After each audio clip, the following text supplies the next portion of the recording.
제가 기도하겠습니다. 하나님, 이 시간에 성령을 충만하게 우리에게 보내 주옵소서. 말씀을 전하는 자나 또 청중으로 계신 우리 성도들이 그 성령께서 주시는 은혜 가운데 오늘 또 복음 위에 서고 복음으로 한 주간 살아갈 준비를 하고 또 복음으로 달려갈 무장되는 복된 시간 될 수 있도록 우리 주님 두 손 들어 축복하여 주옵소서. 예수님의 이름으로 기도하였습니다. 아멘. 지난 주일 예배 마친 후에 우리와 함께 신앙생활하던 유정남 집사님 장례 위로 예배 은혜 가운데 잘 마쳤습니다. 그 비슷한 시간에 순천향병원에서도 또 하나의 장례식이 있었습니다. 어떤 분의 장례식인가 하면 우리가 잘 알고 있는 것처럼 뉴스에서 봤죠. 그 잠원동 철거 붕괴 사고로 꽃다운 나이 29살입니다. 한 자매가 생명을 잃었습니다. 우리가 이 뉴스를 보면서 참 너무 가슴 아팠던 이유는 이 29살 이모 씨 자매가 몇 개월 앞둔 결혼식 예물 반지를 찾으러 가던 길이었습니다.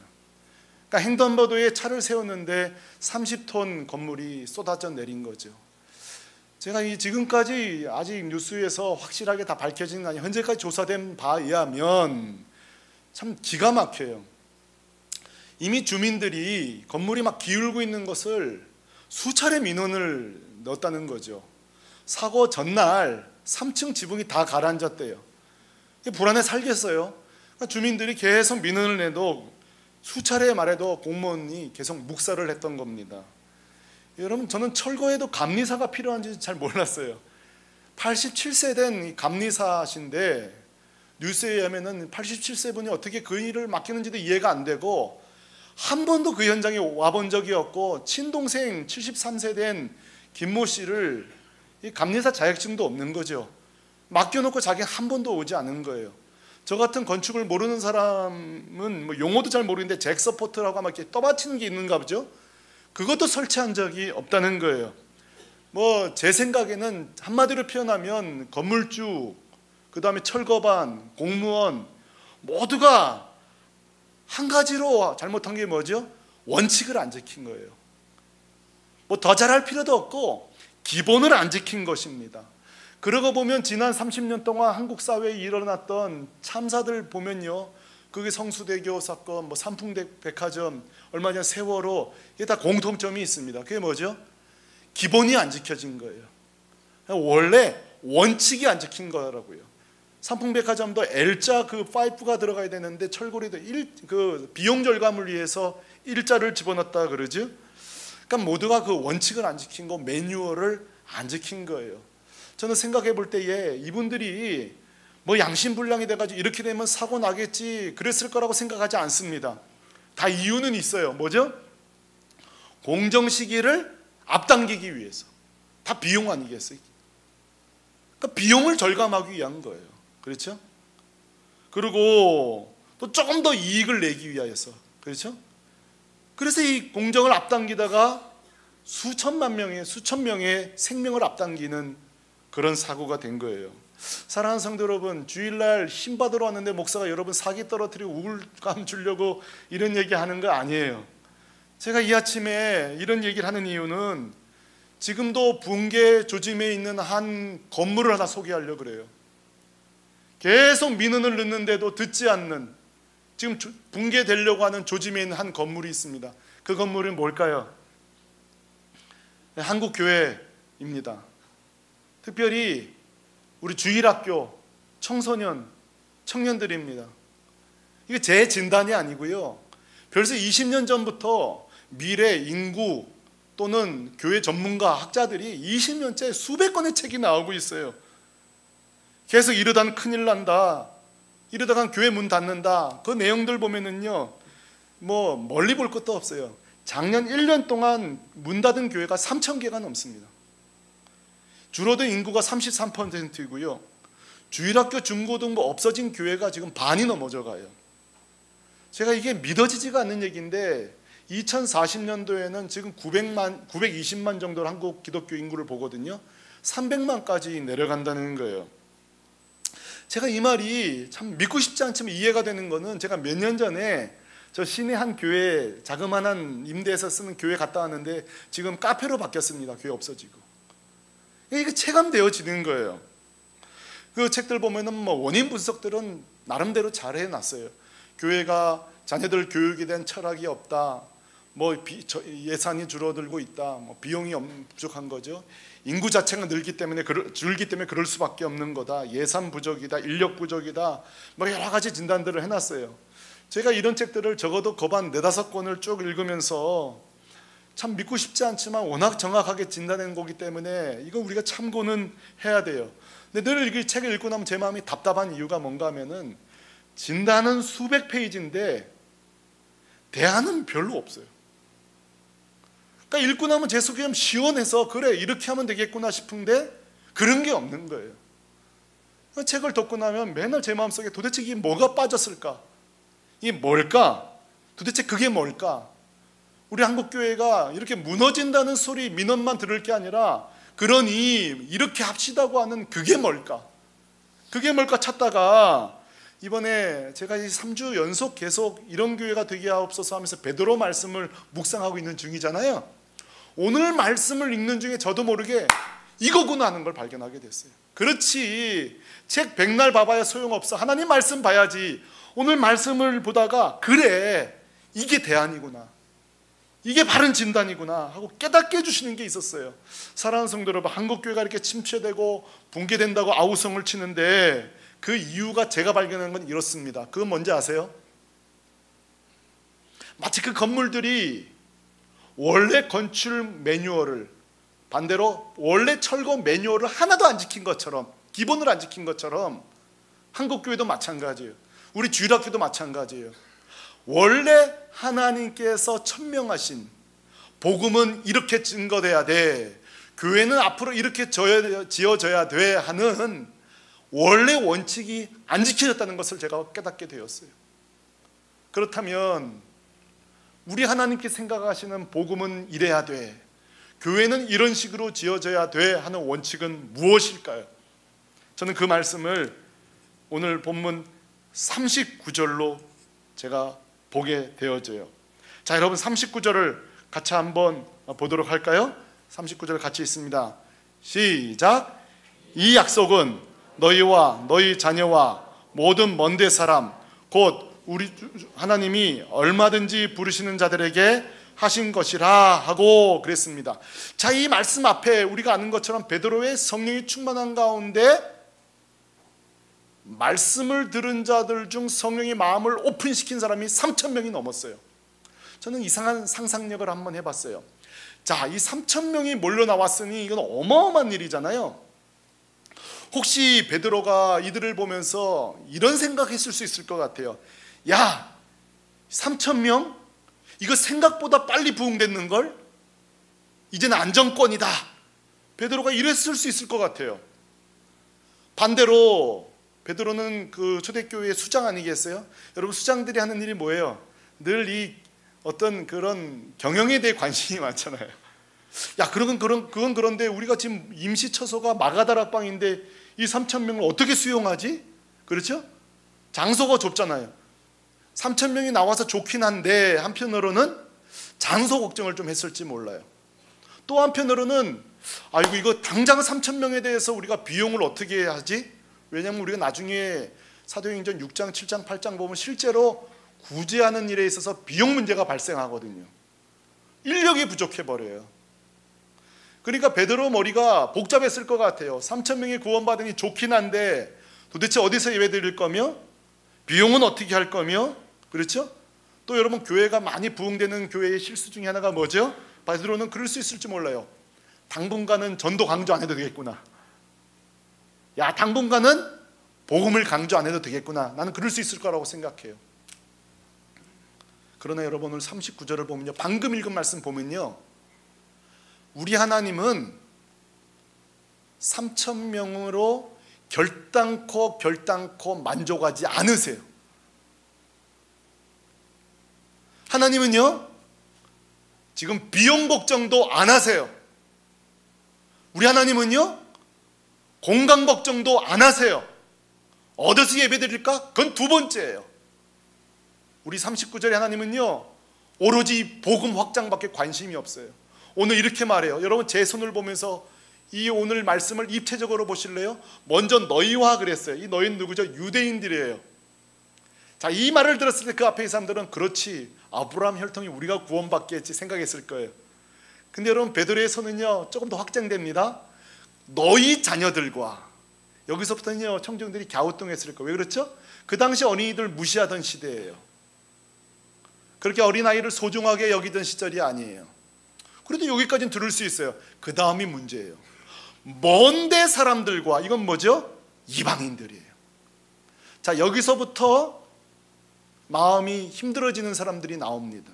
왜? 유대인만 구원받기로 돼 있으니까. 자, 여기까지만 해도 하나님의 복음의 확장의 계획은 놀랍죠, 이 원칙은. 그러나 이게 끝이 아니에요. 이게 끝이 아니에요. 뭐라고 마지막에 그러죠? 한번 따라해 보실까요? 하나님이 얼마든지 부르시는 자들. 자, 우리는 너희와 너희 자녀와 먼데 이방 사람까지만 해도 충분하잖아요, 전도 대상자로. 근데 하나님 그게 아니래요. 혈통, 인종, 학벌 다 필요 없다는 거예요. 얼마든지 부르시는 이 말은 뭐예요? 내가 창세전에 택해놓은 사람은 내가 다 부를 거야, 그 말이에요. 할렐루야. 이게 하나님의 원칙이에요. 이게 복음의 원칙이라고요. 이게 교회 건축 원리라고요. 이게 하나님의 뜨거운 지금 심장이에요. 여러분 주님도 똑같은 말씀 하셨잖아요. 예루살렘과, 그렇죠?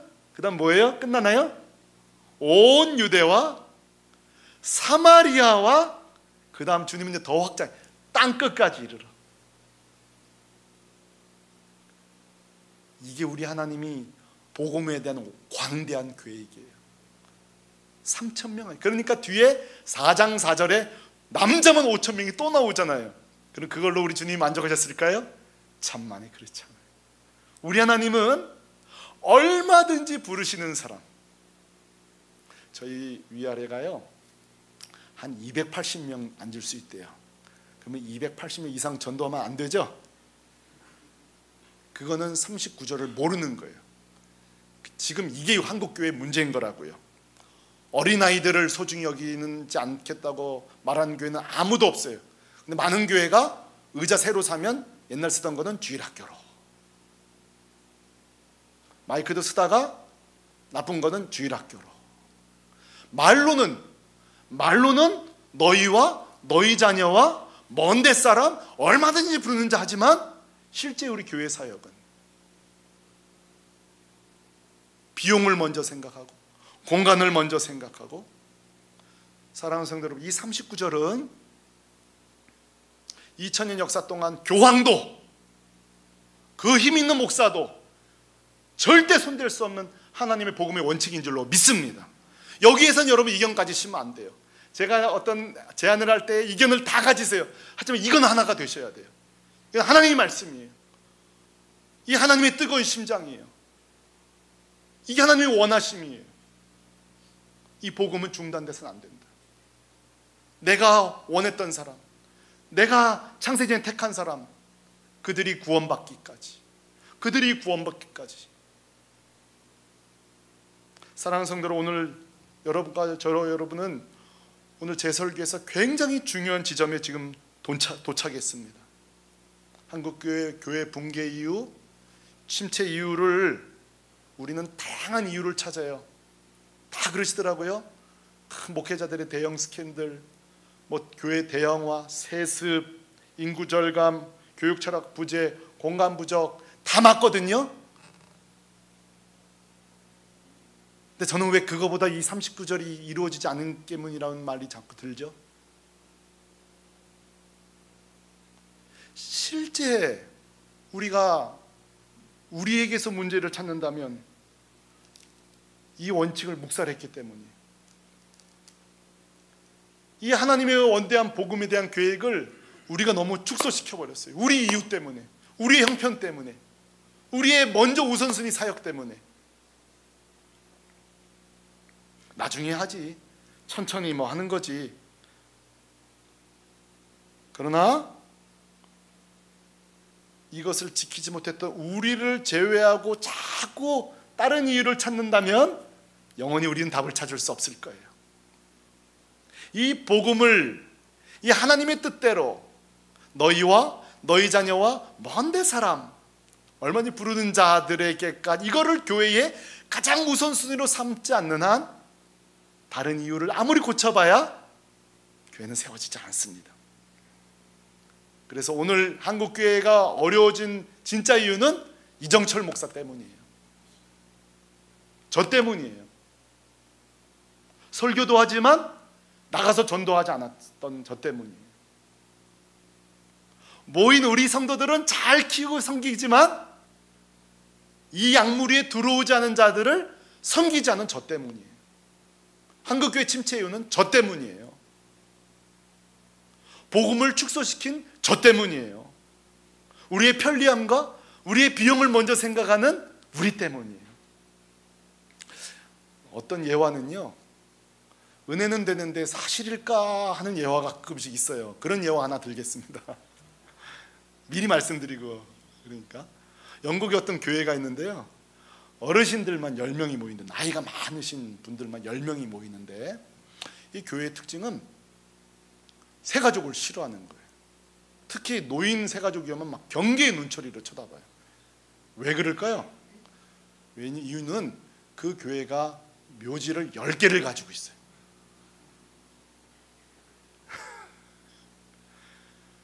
몇 명 모여있는 교회라고요? 그럼 방법이 두 가지밖에, 내가 먼저 죽든지, 그것도 싫거든요. 반대로 누가 안 와, 경쟁자가 안 와야 되는 거예요. 근데 제가 이 예화를 보고 이거 진짜 사실인 예화일까 싶어요. 그런 교회가 있나. 근데 여러분, 이 예화의 의도는 아시겠죠? 의도는 아시겠죠?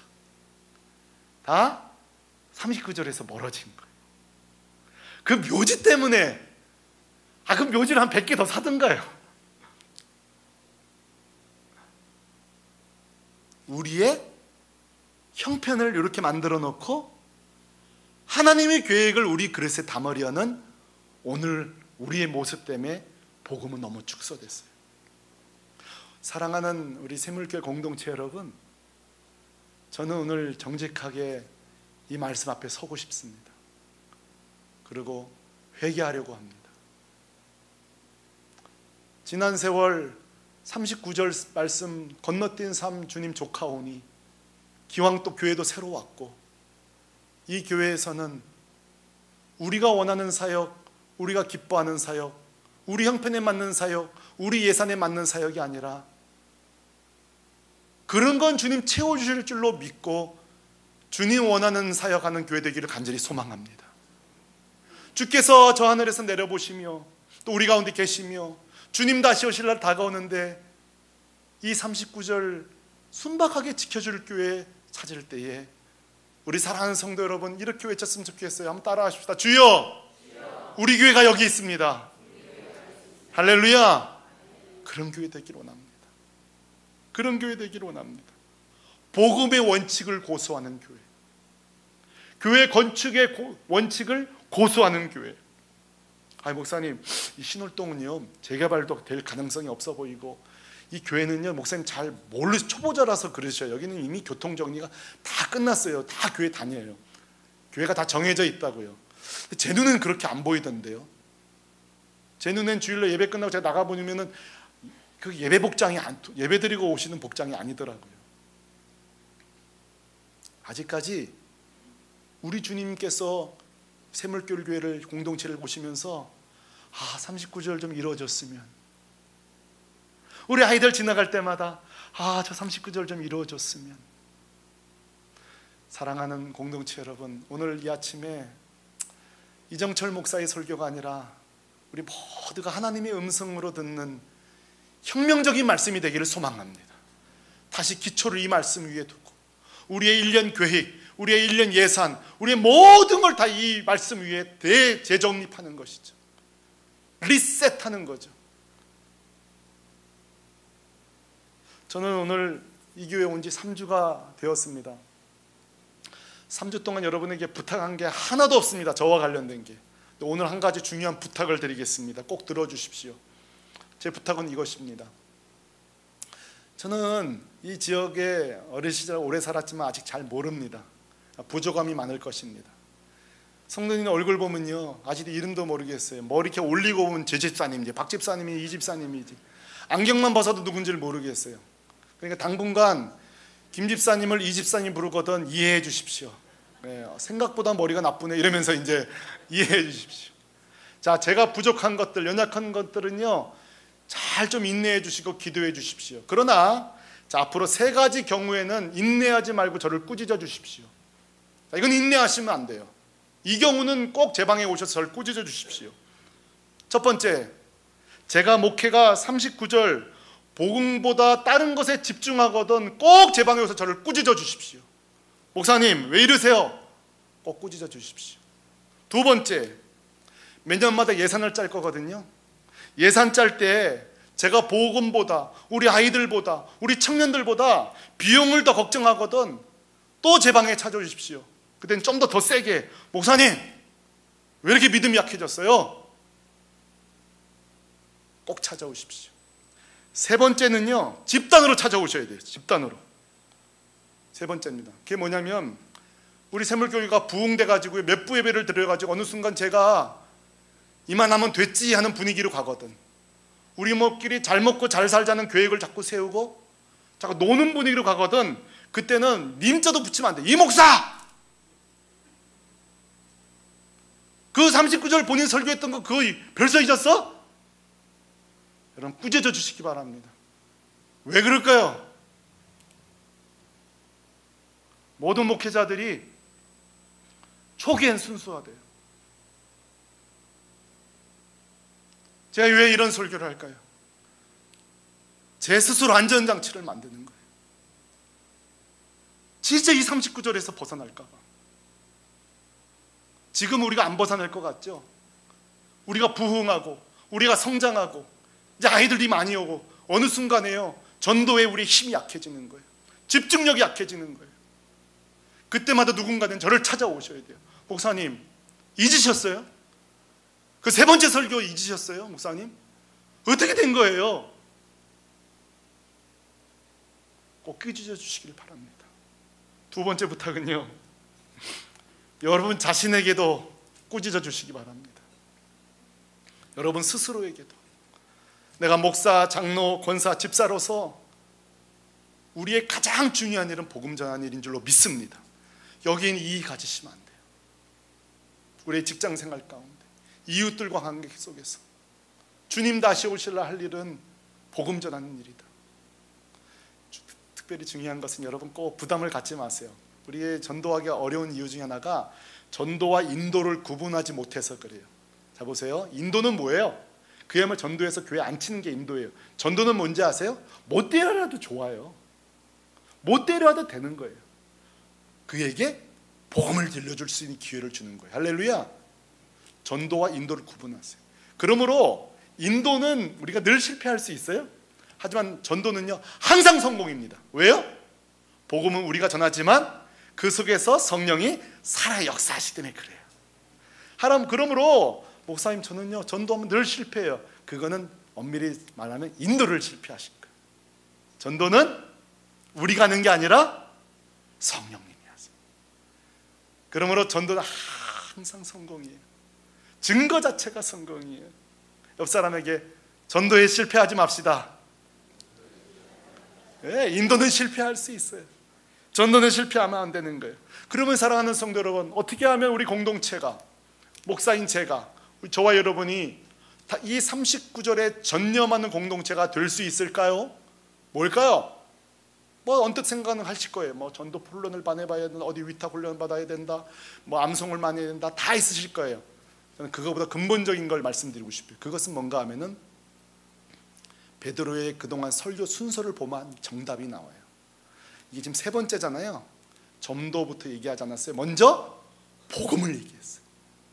우리가 전도를 잘하는 방법은 딴 거 없어요. 내가 맛을 보면 되는 거예요. 맛을 보면 되는 거예요. 우리 어르신들이요, 누가 궁금하지도 않은데 아이고 이번에 머리 너무 잘 나왔어 하면서 막 미용실 얼마나 알려주는지. 왜요? 그 미용사의 능력을 맛보아 알았기 때문에 막 알려주고 싶은 거죠. 여러분, 베드로는요 복음에 먼저 우리가 전념하라고 말하고 있어요. 그러므로 사랑하는 우리 공동체 여러분, 날마다 우리가 내 안에 복음이 불타오르도록 기도하십시다. 먼저 내가 복음 안에 정말 견딜 수 없는, 정말 이 복음은 들을 수 있는 기회를 누군가에 줘야 될 텐데, 그런 마음이 드는 건 우리 힘이 아니라 복음이 우리로 하여금 그렇게 만드는 거예요. 그러므로 우리 요즘 금요기도회, 수요기도 나오잖아요. 나와서 그냥 기도하세요. 하나님, 나 전도 잘하고 싶어요. 그거보다 주님, 내 안에 복음의 불길이 타오르게 하여 주십시오. 십자가 은혜가 타오르게 하여 주옵소서. 특별히 제가 기도하는 게 있어요. 그게 뭐냐면, 지금까지 제 사역 경험에 의하면 공동체가 부흥할 때에 많은 분들이 전도하는 게 아니에요. 꼭 교회에 그 전도 사명자들이 있어요. 우리 다 전도 사명자지만 특별한 분들이 있어요. 그래서 그분 몇 분이 정말 열심히 전도하고요, 재밌는 거는 그걸 또 따라다녀요. 그분 전도하는 걸 보면서 배운다고요. 전수가 이루어져요. 그래서 또 이렇게 전도 흐름이 일어나고, 저희 기도해요. 우리 새물교 공동체에도 정말 우리 아이들만 보면 막 죽고 못 사는 그런 아이들 전도인이 나오기를 소망합니다. 우리 어르신들만 보면요, 막 가슴이 타오르는 그 특별한 마음을 가지신 분이 있어요. 제가 섬기던 교회도요, 그저 장애인만 보면 눈물을 흘리는 분들이 있어요. 탈북자가 한 100명 나왔거든요. 북에서만 왔다면 그냥 손잡고 우시는 분이, 이건 특별한 은혜예요. 특별한 은혜예요. 우리 새밀골 공동체에 그런 특별한 은혜 있는 분들이 있기를 바랍니다. 그래서 우리가 서로 도움받고 도전받고, 그렇죠? 영혼을 품고 또 다시 복음 제시하고.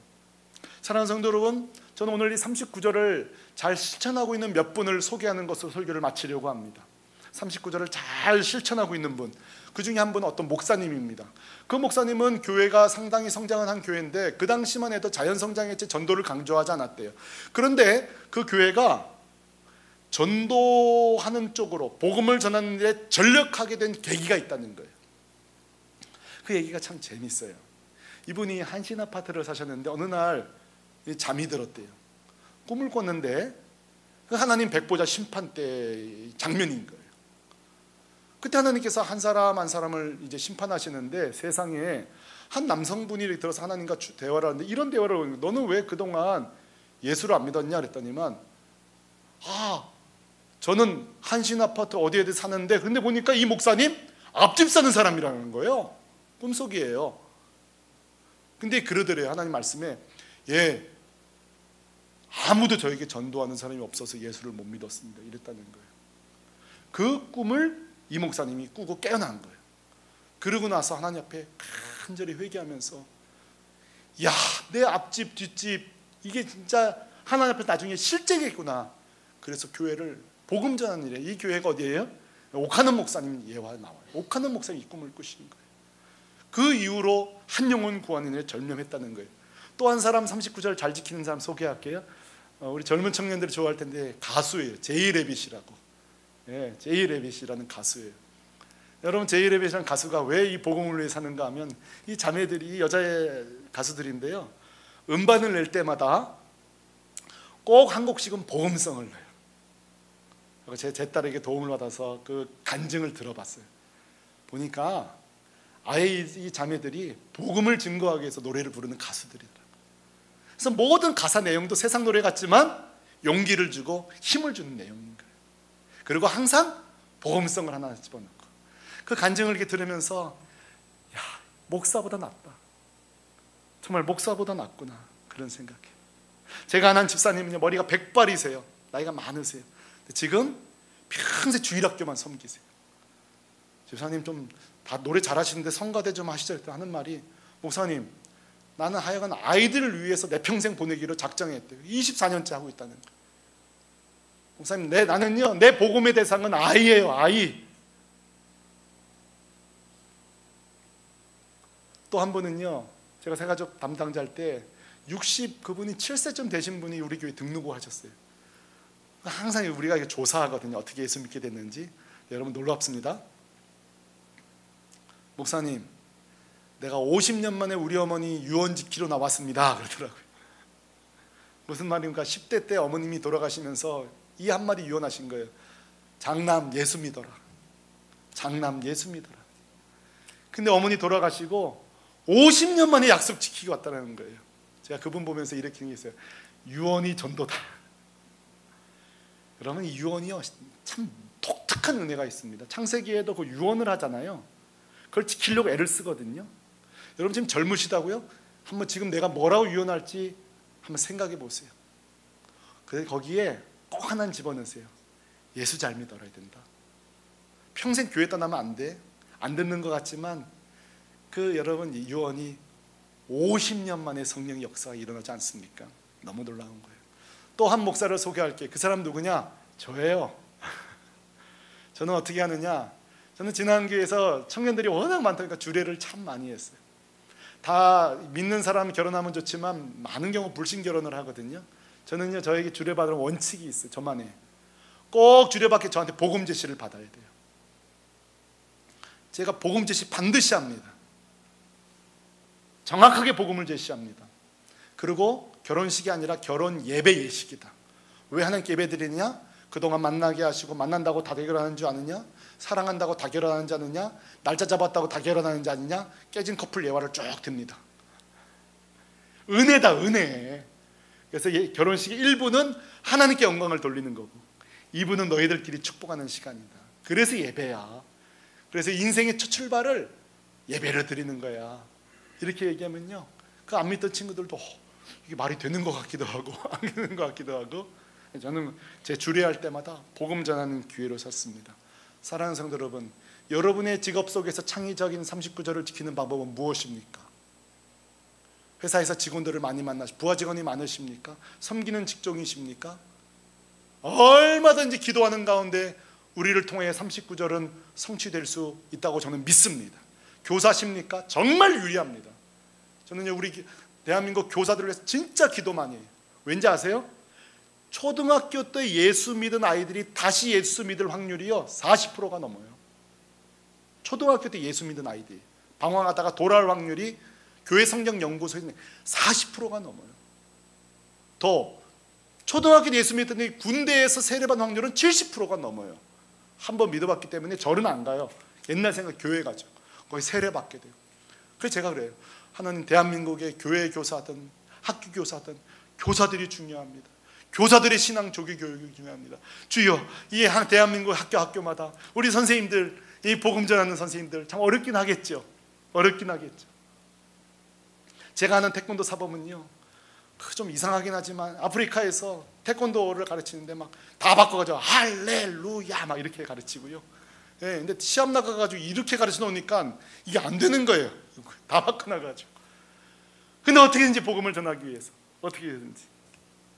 사랑하는 성도 여러분, 우리가 한국교회를 혹시 못 구할지 몰라도 앞집을 전도하면 한국교회 살 줄로 믿습니다. 우리가 온 세상을 변화시킬지 몰라도 우리 자녀들 전도하면 한국교회 살 줄로 믿습니다.